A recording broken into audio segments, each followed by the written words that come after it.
باپ کی عظمت و شان۔ الحمدللہ رب العالمین والصلاة والسلام علی خاتم النبیین، اما بعد فاعوذ باللہ من الشیطان الرجیم، بسم اللہ الرحمن الرحیم۔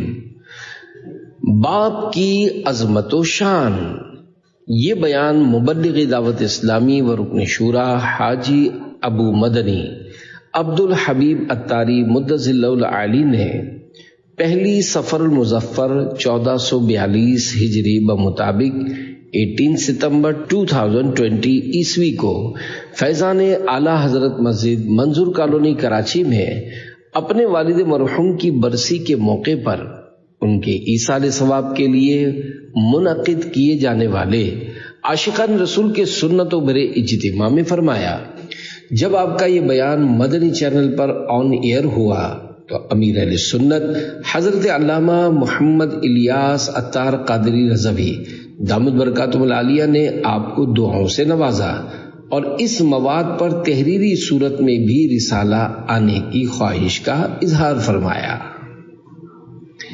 درود شریف کی فضیلت، فرمان مصطفیٰ صلی اللہ علیہ وآلہ وسلم، جس نے کتاب میں مجھ پر درود پاک لکھا تو جب تک میرا نام اس میں رہے گا فرشتے اس کے لیے استغفار یعنی بخشش کی دعا کرتے رہیں گے۔ صلو علی الحبیب صلی اللہ علی محمد۔ ماں کی محبت کے ساتھ ساتھ باپ کی محبت کا بھی اظہار ہونا چاہیے۔ پیارے پیارے اسلامی بھائیوں، والدین کی خدمت بہت بڑی سعادت ہے۔ بعض لوگ ماں باپ کی خدمت اور برکت سے بہت دور رہ جاتے ہیں۔ وہ اس بات کو سمجھ نہیں پاتے کہ یہ کتنی بڑی ہستیاں ہیں۔ ماں کے بارے میں تو ہم بہت سنتے رہتے ہیں کہ ماں کی دعا جنت کی ہوا، ماں کے قدموں تلے جنت ہے، ماں کے قدموں کو جنت کی چوکھٹ فرمایا گیا۔ ماں ہی ہوتی ہے۔ اس بات میں کوئی شک نہیں کہ ماں کا کسی سے موازنہ نہیں کیا جا سکتا۔ ماں کا دنیا میں کوئی نعم البدل نہیں ہے، لیکن والد کی خدمت اور ادب و احترام کے حوالے سے وہ چیز نظر نہیں آتی جو آنی چاہیے، اور نہ ہی والد سے اتنی محبت کا اظہار کیا جاتا ہے، حالانکہ ہماری زندگی میں والد کی ایک خاص اہمیت اور اہم کردار ہے۔ والد کی خدمت نے بیٹے کو مالا مال کر دیا۔ ایک شخص کے 4 بیٹے تھے۔ وہ بیمار ہوا تو اس کے ایک بیٹے نے اپنے بھائیوں کے سامنے بڑا عجیب فارمولہ پیش کیا کہ تم تینوں مل کر والد صاحب کی تیمارداری کرو، جب تم اتنی بڑی نیکی کماؤ گے تو پھر وراثت میں سے حصہ نہ لینا، یا مجھے یہ کام دو کہ میں والد صاحب کی تیمارداری کروں، ساری خدمت بجا لاؤں اور وراثت میں سے کوئی حصہ نہ لوں۔ بڑی عجیب سی بات تھی، پیسے کون چھوڑتا ہے، مگر وہ بھائی جانتا تھا کہ والد کی خدمت کا کیا اجر ہے۔ چنانچہ تینوں بھائیوں نے کہا کہ اس سے اچھی اور کیا بات ہے، تم ہی والد کی خدمت کرو اور وراثت میں سے کچھ نہ لو۔ بہرحال یہ فارمولہ طے ہو گیا اور وہ بھائی اپنے والد کی خدمت کرتا رہا یہاں تک کہ والد کا انتقال ہو گیا۔ اس خدمت گار بیٹے نے وراثت میں سے کوئی حصہ نہیں لیا، کیونکہ وعدہ کیا تھا کہ میں والد کی خدمت کروں گا تو میراث میں سے حصہ نہیں لوں گا۔ اب کیا ہوا، ایک رات وہ سویا تو اسے خواب میں آواز آئی، کوئی کہنے والا کہہ رہا تھا فلاں جگہ پر جاؤ اور وہاں 100 دینار یعنی 100 سونے کے سکے موجود ہیں، وہ لے لو۔ اس شخص نے خواب میں بتانے والے سے پوچھا کہ کیا ان 100 دینار میں برکت ہے؟ اس نے کہا برکت نہیں ہے۔ صبح اٹھ کر اس شخص نے اپنی بیوی سے کہا مجھے خواب میں ایک جگہ بتائی گئی ہے کہ وہاں 100 دینار ہیں، مگر میں نے لینے سے انکار کر دیا کیونکہ ان میں برکت نہیں ہے۔ بیوی نے کہا عجیب آدمی ہو، پہلے میراث چھوڑی، اس میں سے بھی کچھ حصہ نہیں لیا، اب 100 دینار مل رہے تھے، تم غریب بھی ہو یہ تو لے لیتے۔ اس نے کہا مجھے وہ مال نہیں چاہیے جس میں برکت نہ ہو۔ دوسری رات سویا، پھر اسے خواب میں ایک جگہ دکھائی گئی اور کہ فلاں جگہ پر سونے کی 10 اشرفیاں ہیں، وہ لے لو۔ اس نے کہا کیا ان میں برکت ہے؟ کہا ان میں برکت نہیں ہے۔ صبح اٹھ کر اس شخص نے بیوی کو بتایا تو بیوی نے کہا عجیب آدمی ہو، 100 دینار سے 10 پر آ گئے ہو، 10 تو لے لیتے۔ کہا برکت نہیں تو مجھے نہیں چاہیے۔ تیسری رات سویا تو پھر خواب میں ایک جگہ دکھائی گئی کہ وہاں 1 دینار ہے، وہ لے لو۔ اس نے پوچھا کیا اس میں برکت ہے؟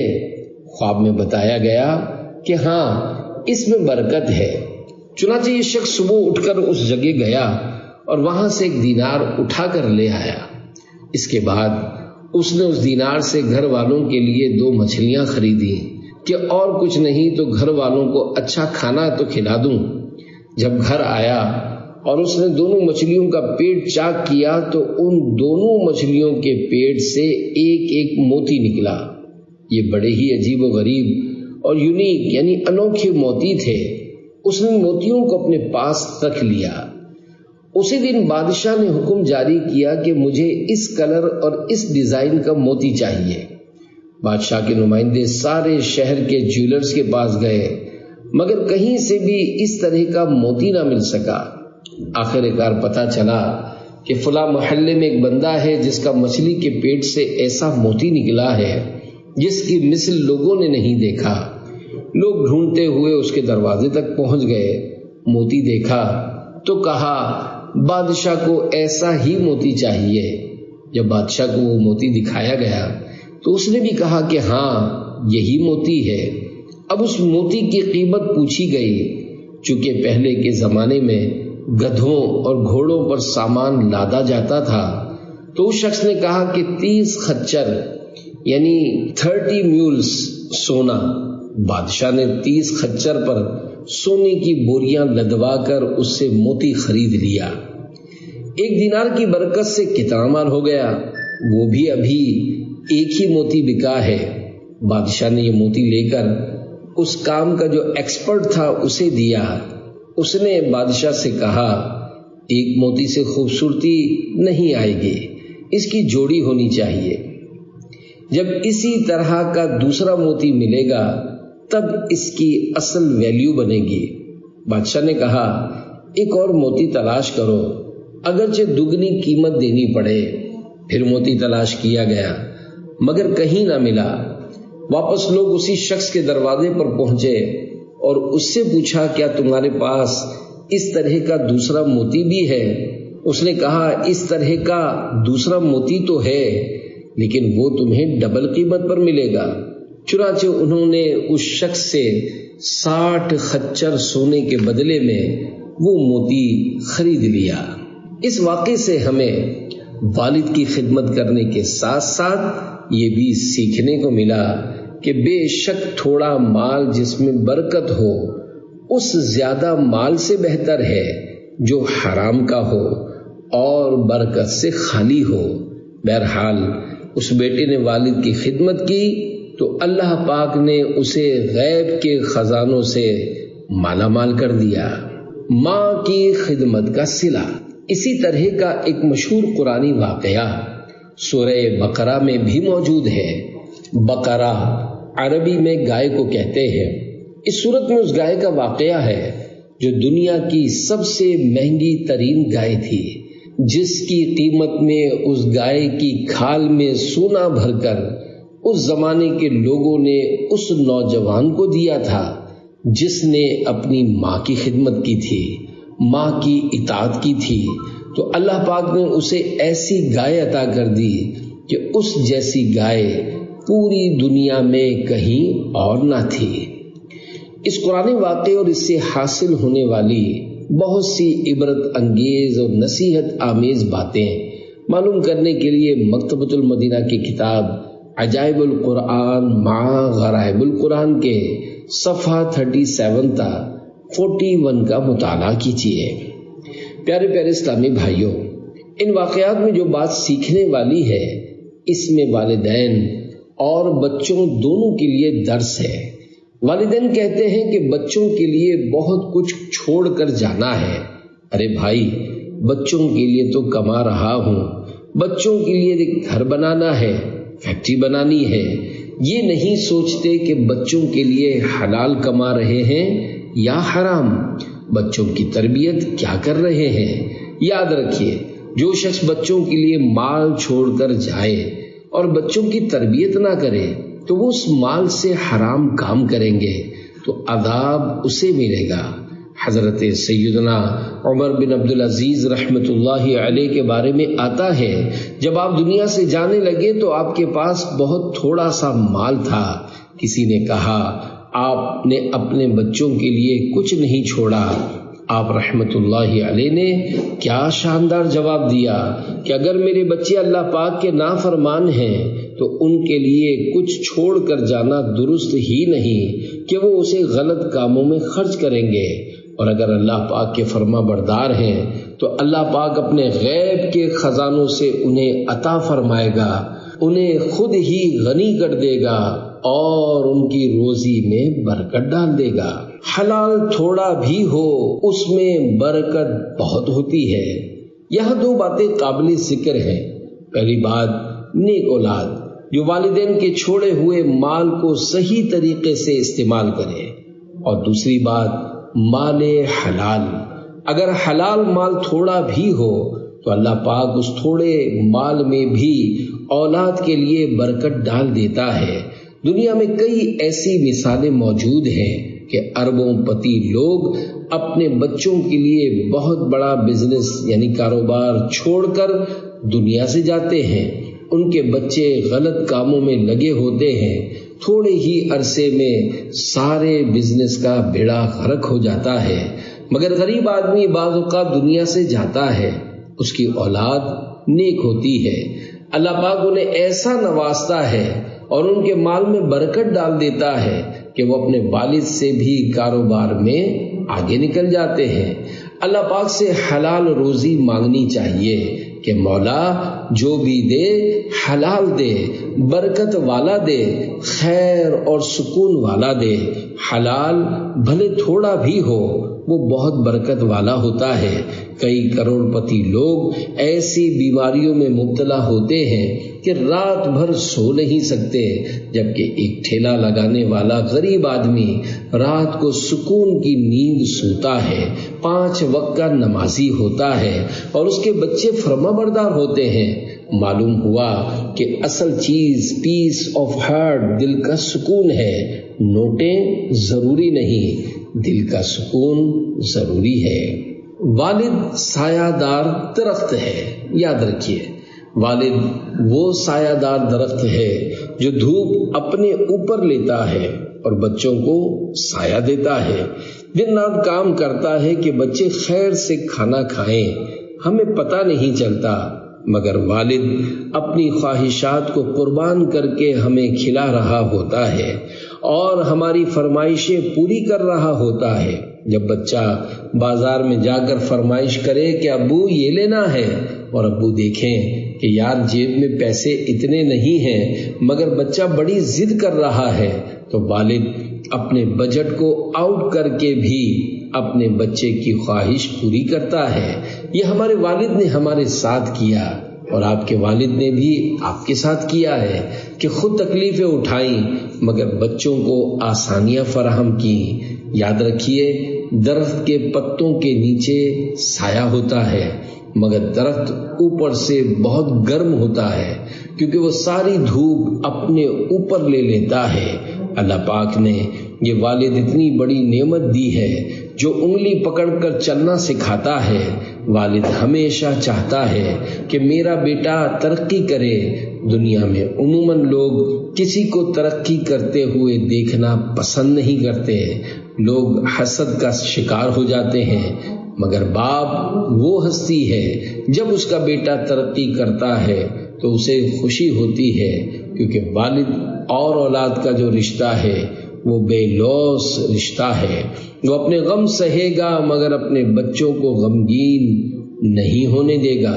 بچہ ڈیمورلائز یعنی مایوسی کا شکار ہو جائے یا کسی مشکل میں آ جائے، وہ اس کا حوصلہ بڑھائے گا، اس سے کہے گا بیٹا گھبرانا نہیں، میں ہوں نا، حالانکہ وہ خود بھی گھبرایا ہوا ہوتا ہے، وہ خود بھی ٹینشن میں ہوتا ہے، مگر گھر میں کسی کو بتاتا نہیں کہ میرے اوپر کتنی پرابلمز یعنی پریشانیاں آئی ہوئی ہیں۔ اسے معلوم ہے کہ بچوں کو بتاؤں گا یا بچوں کی ماں کو بتاؤں گا تو یہ سب ٹینشن میں آ جائیں گے، انہیں ٹینشن میں ڈالنے کی کیا ضرورت ہے؟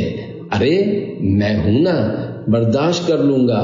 پھر کبھی قرضے اٹھاتا ہے تو کبھی مشکل زندگی گزارتا ہے، مگر اپنے بچوں پر کسی قسم کی آنچ نہیں آنے دیتا۔ ماں باپ کی خدمت کرنے والے خوش نصیب ہوتے ہیں۔ ایک وقت آتا ہے جب بچہ جوان اور والد بوڑھا ہو جاتا ہے، اب بچے کی باری ہوتی ہے کہ وہ والد کی خدمت کرے۔ یاد رکھیے، اگر ہم ساری زندگی بھی ماں باپ کی خدمت کریں تب بھی ان کا احسان اور بدلہ نہیں اتار سکتے، کیونکہ انہوں نے اس وقت ہماری خدمت کی جب ہمیں چلنا نہیں آتا تھا، کھانا کھانا نہیں آتا تھا، ہم بے لباس اور کمزور تھے۔ انہوں نے ہمت کی اور ہمیں پال کر ایک تناور درخت بنایا۔ اب جب ان کی خدمت کی باری ہے تو ہمیں سعادت سمجھ کر ان کی خدمت کرنی چاہیے۔ خوش نصیب ہے وہ اولاد جس کو ماں باپ کی خدمت کا موقع ملتا ہے، ورنہ کئی ماں باپ تو ایسے ہوتے ہیں وہ خدمت کا موقع ہی نہیں دیتے، ہماری خدمت کرتے کرتے دنیا سے چلے جاتے ہیں۔ بندہ کہتا ہے مجھے تو چانس یعنی موقع ہی نہیں ملا، آخر وقت تک والد ہی ہمیں کھلاتا رہا، والد ہی ہمارے اوپر مہربانی کرتا رہا، ہماری ماں ہی ہم پر مہربانی کرتی رہی، ارے ہمیں تو موقع ہی نہیں دیا کہ ہم ان کی کچھ خدمت کر سکتے۔ اس موقع پر مبلغ دعوت اسلامی و رکن شورا حاجی ابو مدنی عبد الحبیب اتاری مدظ اللہ العالی نے اپنی والدہ ماجدہ کا تذکرہ کرتے ہوئے فرمایا، میری والدہ مرحومہ کا جب انتقال ہوا میں اس وقت پاکستان میں نہیں تھا بلکہ بغداد شریف میں تھا۔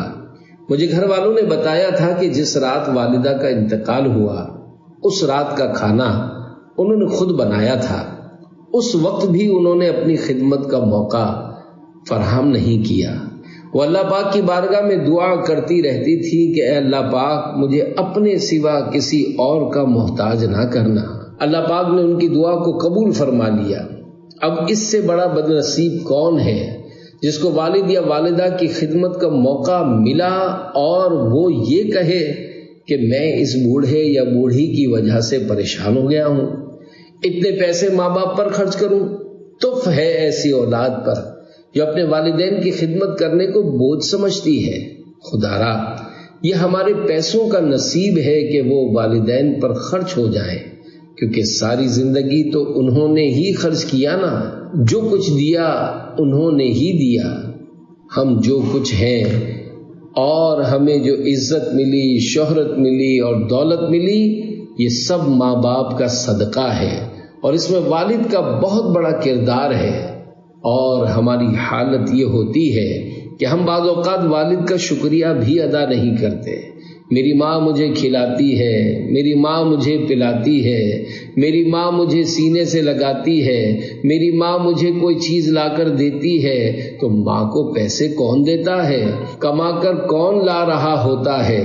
والد پورے گھر کا پلر ہوتا ہے، مگر کوئی اس کا شکریہ ادا نہیں کر رہا ہوتا اور اس کی اس تکلیف کو سمجھ نہیں رہا ہوتا۔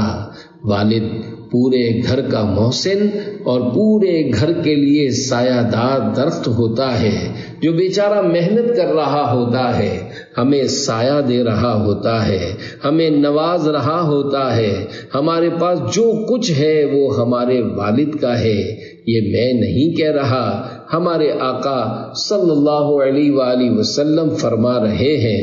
نبی پاک صلی اللہ علیہ وآلہ وسلم کے مبارک دور کا ایک نہایت ہی پردرد واقعہ ملاحظہ کیجیے۔ دکھیارے باپ کی کہانی اسی کی زبانی۔ پیارے آقا مدینے والے مصطفیٰ صلی اللہ علیہ وآلہ وسلم کی بارگاہ میں ایک بیٹا اپنے باپ کی شکایت لے کر حاضر ہوا کہ حضور میرا والد میرا مال لینا چاہتا ہے نبی پاک صلی اللہ علیہ وآلہ وسلم نے فرمایا اپنے والد کو لے آؤ۔ والد کو لے کر آئے تو نبی پاک صلی اللہ علیہ وآلہ وسلم نے فرمایا تمہارا بیٹا کہتا ہے کہ تم اس کا مال لینا چاہتے ہو؟ اس نے عرض کی حضور اس سے یہ بھی تو پوچھیں کہ مال لے کر کیا کرتا ہوں، اس سے پیسے مانگ کر ان پیسوں کا کیا کرتا ہوں؟ اپنے عزیز و اقارب کی مہمان نوازی کرتا ہوں اور اپنے بال بچوں کی ضروریات پر خرچ کرتا ہوں۔ ابھی گفتگو جاری تھی کہ اتنے میں جبریل امین علیہ السلام حاضر ہوئے اور کہا کہ حضور اس والد نے دل ہی دل میں کچھ اشعار ترتیب دیے ہیں، ابھی تک وہ اشعار اس کی اپنی زبان پر بھی نہیں آئے، حضور آپ اسے کہیں کہ وہ اشعار سنائے۔ نبی پاک صلی اللہ علیہ وآلہ وسلم نے غیب کی خبر دیتے ہوئے ارشاد فرمایا کہ تم نے کچھ اشعار سوچے ہوئے ہیں جو ابھی تک تمہاری زبان سے نکلے نہیں ہیں۔ اس پر اس نے کہا اللہ پاک ہمیشہ آپ کے معجزات کے ذریعے ہمارے دلی یقین اور بصیرت میں اضافہ فرماتا رہتا ہے۔ اب اس والد نے نبی پاک صلی اللہ علیہ وآلہ وسلم کو وہ اشعار سنائے جن کا اردو ترجمہ یہ ہے، میں نے تجھے غذا پہنچائی، جب سے تو پیدا ہوا تیرا بار اٹھایا، جب تو ننھا تھا میری کمائی سے بار بار سیراب کیا گیا، جب کوئی بیماری غم بن کر تجھ پر اترتی تو میں تیری بیماری کی وجہ سے رات بھر جاگتا رہتا، میرا دل تیرے مرنے سے ڈرتا، حالانکہ مجھے خوب معلوم تھا کہ موت یقینی ہے اور سب پر مسلط کر دی گئی ہے۔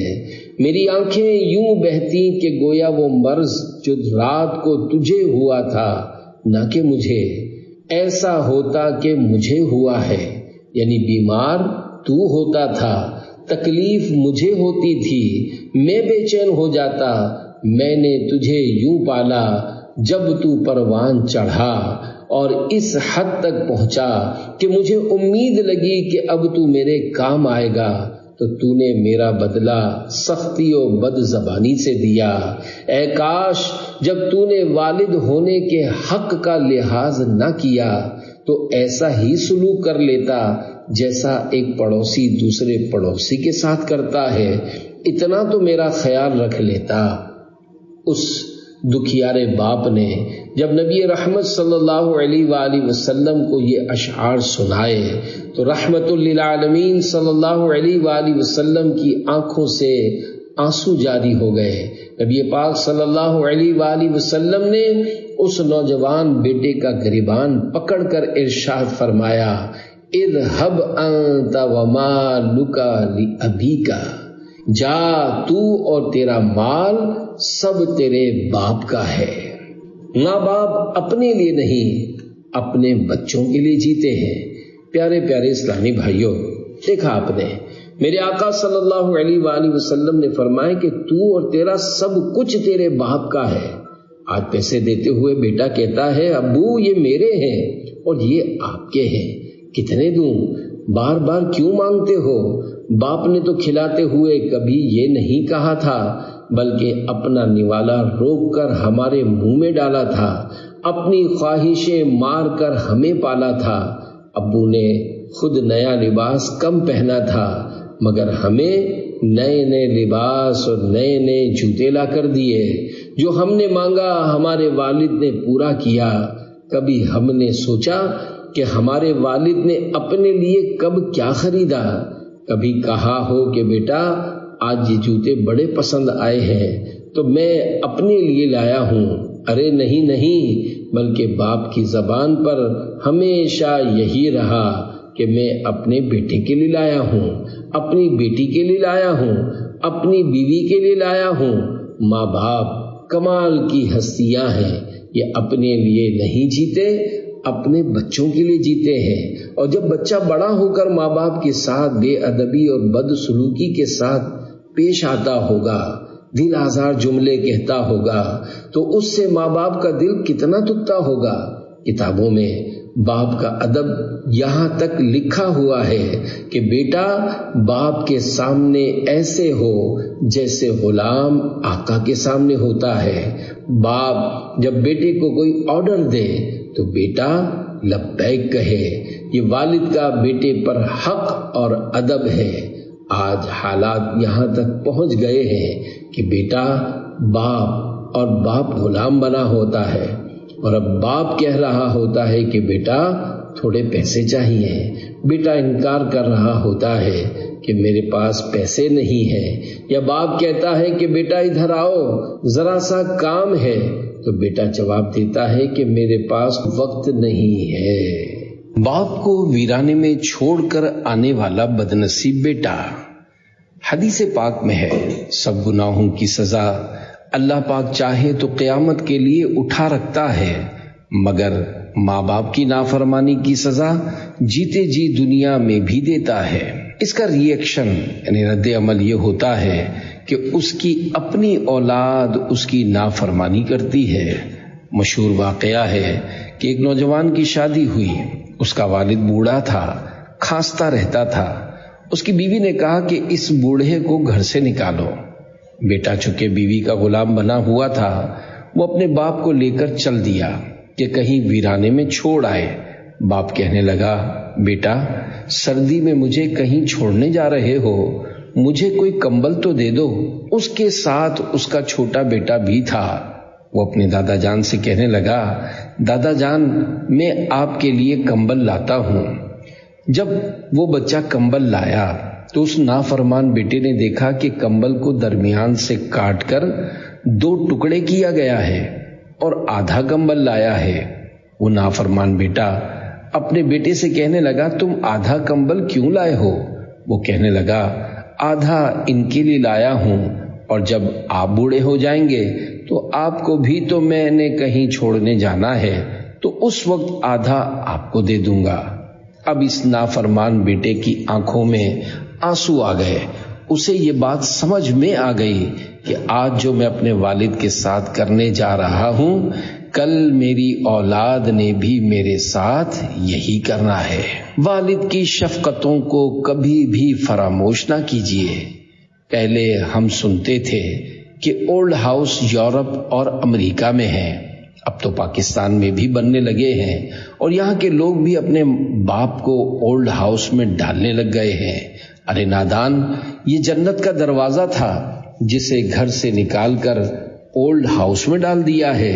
جوانی میں آ کر بوڑھے باپ کی کھانسی بری لگ رہی ہے، یہ نہیں سوچا کہ ہم نے تو ان کے بستر پر گندگی کی تھی، مگر اس وقت والد صاحب نے تو ہمیں لات مار کر گھر سے نہیں نکالا تھا۔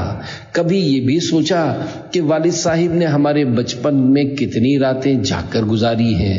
یہ سب باتیں اس وقت انسان کو سمجھ میں آتی ہیں جب وہ خود والد بنتا ہے، تب اسے پتہ چلتا ہے کہ بچہ کتنا تنگ کرتا ہے۔ اب تو بہت سی فیسلٹیز یعنی سہولیات آ چکی ہیں، بچوں کے پیمپرز آ گئے ہیں، اور بھی طرح طرح کی فیسلٹیز آ گئی ہیں۔ سوچنا چاہیے کہ 30-40 سال پہلے جب ہم چھوٹے تھے اس وقت تو ان کے پاس پیسے بھی نہیں ہوتے تھے، پھر انہوں نے ہمیں کیسے پالا ہوگا؟ بچہ اور بوڑھا دونوں برابر ہیں۔ یہ بات بالخصوص بچے اور نوجوان ہمیشہ یاد رکھیں کہ ایج یعنی عمر کا ایک حصہ ایسا آتا ہے جس میں انسان بوڑھا ہونے کے بعد واپس بچہ بن جاتا ہے۔ گویا کہ یہ پورا سرکل ہے، بچپن، جوانی، پھر بڑھاپا۔ اب یہ بڑھاپا اور بچپنا ایک لیول رکھتا ہے۔ جس طرح بچہ بات کو نہیں سمجھتا، اسی طرح بوڑھا بھی بات کو نہیں سمجھ پاتا۔ اگر بچہ ضد کرتا ہے تو بوڑھا بھی ضد کرے گا۔ اگر بچے کا لیول آف انڈرسٹینڈنگ سمجھنے کا لیول کم ہے تو بوڑھے کا بھی کم ہو جائے گا۔ ہم کہہ رہے ہوتے ہیں کہ ابو ہو کر اتنی ضد کرتے ہیں، ارے بھائی ان کو اب 60 سال کا مت سمجھو بلکہ انہیں 6 سال کا سمجھو۔ 6 سال کا بچہ جب ضد کرتا ہے کہ مجھے فلاں چیز چاہیے تو اس وقت بچے سے کون لڑتا ہے بلکہ اس پر پیار آتا ہے۔ والد صاحب کی عمر 60 سال ہے، ان کا لیول آف انڈرسٹینڈنگ کم ہو چکا ہے، اب ان پر بھی پیار آنا چاہیے۔ جب والد صاحب بھی بار بار ضد کریں یا بات نہ مانیں تو اس وقت سمجھ لینا چاہیے کہ 6 سال کے بچے سے بات کر رہا ہوں۔ اس طرح کرنے سے والد صاحب کی خدمت کرنا بھی آسان ہو جائے گا اور ان کی کوئی بات بھی بری نہیں لگے گی۔ عموماً غصہ اسی بات پر آ رہا ہوتا ہے کہ یہ میری بات کو سمجھ کیوں نہیں رہے۔ اولاً تو غصہ آنا ہی نہیں چاہیے، بد نصیب ہیں وہ لوگ جو اس عمر میں والدین سے بدتمیزی کر جاتے ہیں۔ جیسا کرو گے ویسا بھرو گے۔ منقول ہے کہ ایک بیٹا اپنے باپ سے تنگ آ گیا، اس نے اپنے باپ کو گاڑی میں بٹھایا اور منصوبہ بنایا کہ فلاں نہر کے کنارے پہنچ کر اسے دھکا دے دوں گا۔ جب وہ اپنے باپ کو لے کر اس نہر کے پل پر پہنچا تو باپ سمجھ گیا اور کہنے لگا، بیٹا یہاں نہیں، تھوڑا آگے چل کر جہاں پانی گہرا ہے وہاں سے مجھے دھکا دینا۔ بیٹا کہنے لگا، یہ آپ کیا کہہ رہے ہیں؟ وہ کہنے لگا، کیونکہ میں نے بھی اپنے باپ کو اسی جگہ دھکا دیا تھا۔ آج جو تم میرے ساتھ کرنے جا رہے ہو میں نے بھی اپنے باپ کے ساتھ یہ کیا تھا جس کا بدلہ مجھے مل رہا ہے۔ جیسی کرنی ویسی بھرنی۔ اعلیٰ حضرت مولانا شاہ امام احمد رضا خان رحمۃ اللہ علیہ فرماتے ہیں، بے عقل اور شریر اور ناسمجھ جب طاقت و توانائی حاصل کر لیتے ہیں تو بوڑھے باپ پر ہی زور آزمائی کرتے ہیں اور اس کے حکم کی خلاف ورزی کرتے ہیں۔ جلد نظر آ جائے گا کہ جب خود بوڑھے ہوں گے تو اپنے کیے ہوئے کی جزا اپنے ہاتھ سے چکھیں گے۔ جیسا کرو گے ویسا بھرو گے اور آخرت کا عذاب سخت اور ہمیشہ رہنے والا ہے۔ حضرت سیدنا ثابت بنانی رحمت اللہ علیہ فرماتے ہیں، کسی مقام پر ایک آدمی اپنے باپ کو مار رہا تھا۔ لوگوں نے اسے ملامت کی کہ اے ناہنجار یہ کیا ہے؟ اس پر باپ بولا، اسے چھوڑ دو کیونکہ میں بھی اسی جگہ اپنے باپ کو مارا کرتا تھا۔ یہی وجہ ہے کہ میرا بیٹا بھی مجھے اسی جگہ مار رہا ہے، یہ اسی کا بدلہ ہے، اسے ملامت نہ کرو۔ یہ دنیا مکافات عمل ہے۔ جو اولاد اپنے والد کا ادب کرتی ہے تو آگے جا کر اس کی اولاد بھی اس کا ادب کرتی ہے۔ اگر آپ کو کہیں بچے اپنے والد کے ہاتھ چومتے نظر آئیں تو اس سے جا کر پوچھنا کہ لگتا ہے آپ نے اپنے والد کا ادب و احترام کیا ہوگا۔ وہ ضرور کہے گا کہ الحمدللہ میں نے اپنے والد کا احترام کیا ہے۔ جو شخص اپنے والد کا احترام کرے گا اللہ پاک اس کی اولاد کو فرما بردار بنا دے گا۔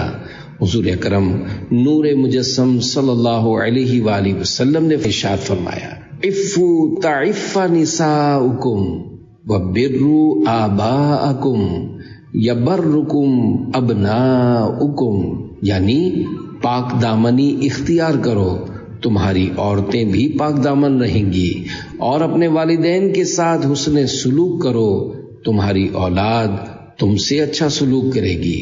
لہذا اپنے والد سے پیار کرو، اس کا ادب کرو، اور اپنے والد کی ڈسکریجمنٹ یعنی حوصلہ شکنی مت کرو۔ کچھ تو ایسے نادان ہوتے ہیں جو اپنے باپ سے بات تک نہیں کرتے اور نہ ہی ملتے ہیں۔ ماں اپنے بیٹے کو میرا لال وغیرہ کہہ کر سینے سے چمٹا لیتی ہے، پیار بھرے الفاظ کہتی ہے۔ باپ اگرچہ واضح اور کھلے الفاظ میں یہ نہیں کہتا، لیکن حقیقت میں وہ بھی اولاد سے پیار کرتا ہے، تبھی تو اولاد کے لیے سب کچھ کرتا ہے۔ وہ زبان سے نہیں کہتا لیکن اس کے دل میں بھی اولاد کے لیے بہت ہمدردی ہوتی ہے۔ کم از کم اسے ایکنالج، تسلیم تو کرو۔ باپ کی محبت کا کبھی تو اسے صلہ دو۔ کبھی بیٹا بھی باپ سے کہہ دے کہ آج میں جو کچھ ہوں آپ ہی کی وجہ سے ہوں۔ یہ سننے کے بعد یقیناً باپ کی آنکھیں نم ہو جائیں گی۔ احادیث مبارکہ میں باپ کے فضائل۔ کچھ لوگ صرف ماں سے بنا کر رکھتے ہیں اور باپ سے لڑتے ہیں، ایسا نہیں کرنا چاہیے۔ باپ کا بھی ادب و احترام کرنا لازم ہے۔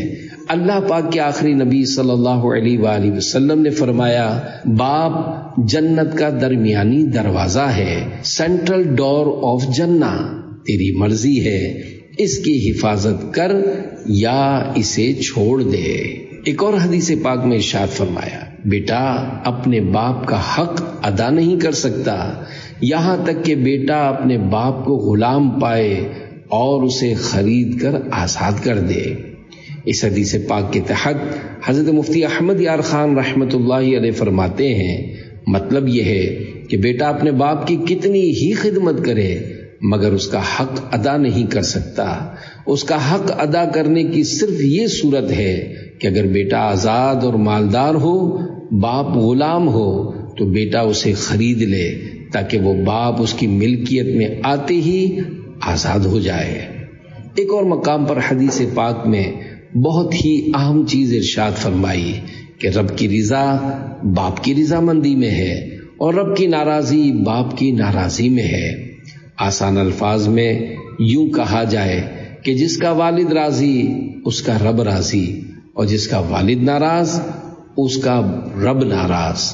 اللہ پاک کے پیارے نبی صلی اللہ علیہ وآلہ وسلم کی بارگاہ میں کسی نے حاضر ہو کر عرض کی، یا رسول اللہ صلی اللہ علیہ وآلہ وسلم، میرے حسن اخلاق کا سب سے زیادہ حقدار کون ہے؟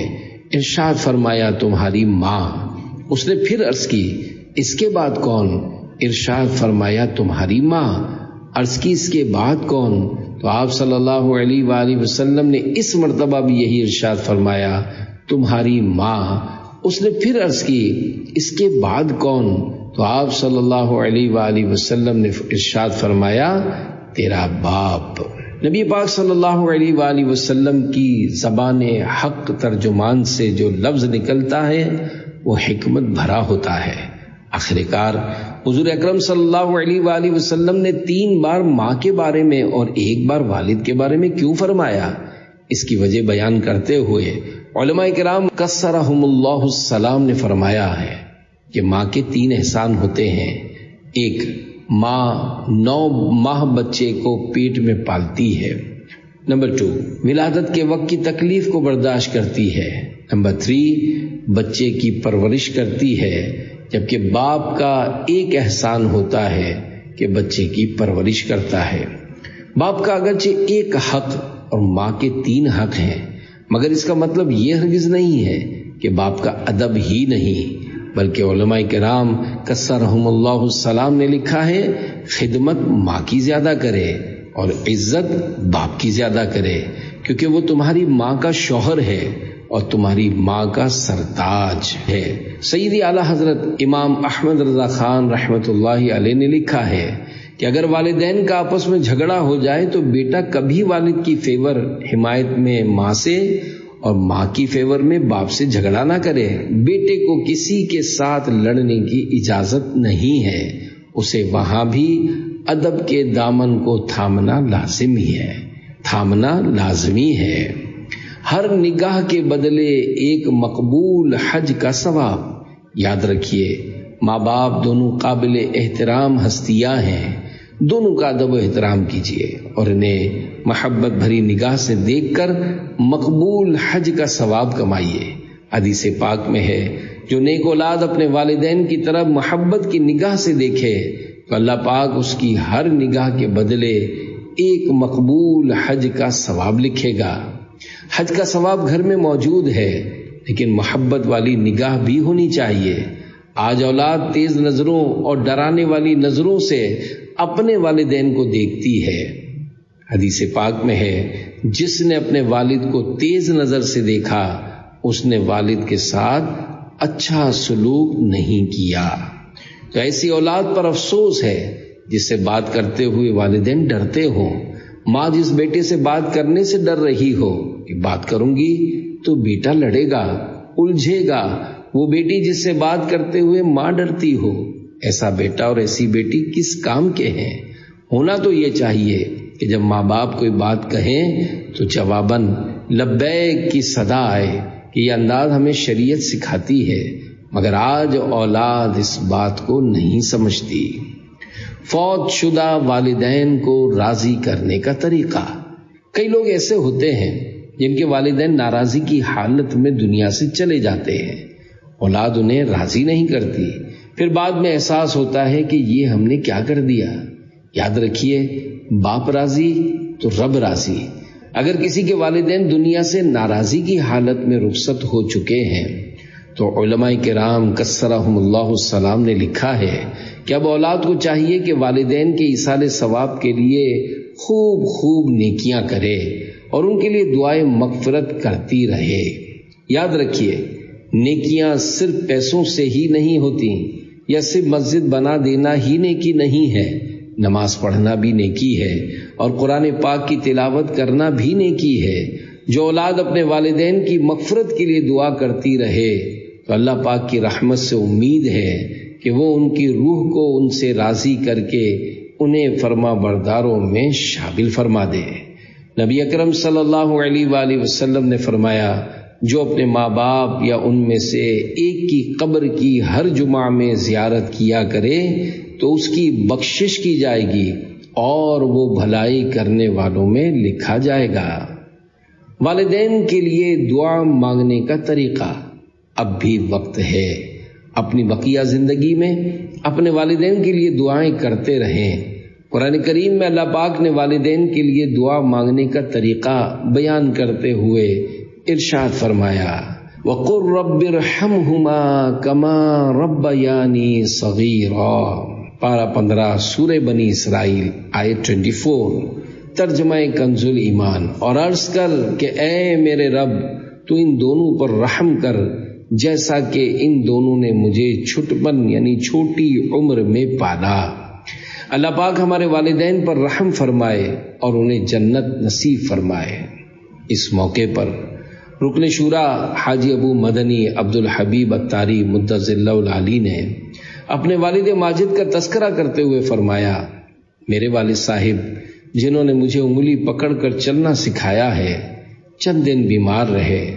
اگر یہ کہا جائے کہ اللہ پاک کی راہ میں گئے تھے تو یہ بات غلط نہ ہوگی، کیونکہ وہ مسجد میں نماز پڑھنے گئے تھے، وہاں اچانک گرے اور انہیں سر پر چوٹ آئی، جس کی وجہ سے وہ اسپتال منتقل ہو گئے اور پھر دوبارہ گھر پر نہ آ سکے۔ اللہ پاک ان کے درجات بلند فرمائے اور ان کے صدقے ہماری مغفرت فرمائے۔ واقعی والدین عظیم ہستیاں ہیں، اللہ پاک ہمیں ان عظیم ہستیوں کی قدر نصیب فرمائے۔ آمین بجاہ النبی الامین صلی اللہ علیہ وآلہ وسلم۔ رزق میں اضافے کا نسخہ۔ فرمان مصطفیٰ صلی اللہ علیہ وآلہ وسلم جسے یہ پسند ہو کہ اس کی عمر اور رزق میں اضافہ کر دیا جائے تو اسے چاہیے کہ اپنے والدین کے ساتھ اچھا برتاؤ کرے اور اپنے رشتہ داروں کے ساتھ صلہ رحمی کیا کرے۔ روزی میں بے برکتی کی وجہ۔ فرمان مصطفیٰ صلی اللہ علیہ وآلہ وسلم، بندہ جب ماں باپ کے لیے دعا ترک کر دیتا ہے تو اس کا رزق قطع ہو جاتا ہے۔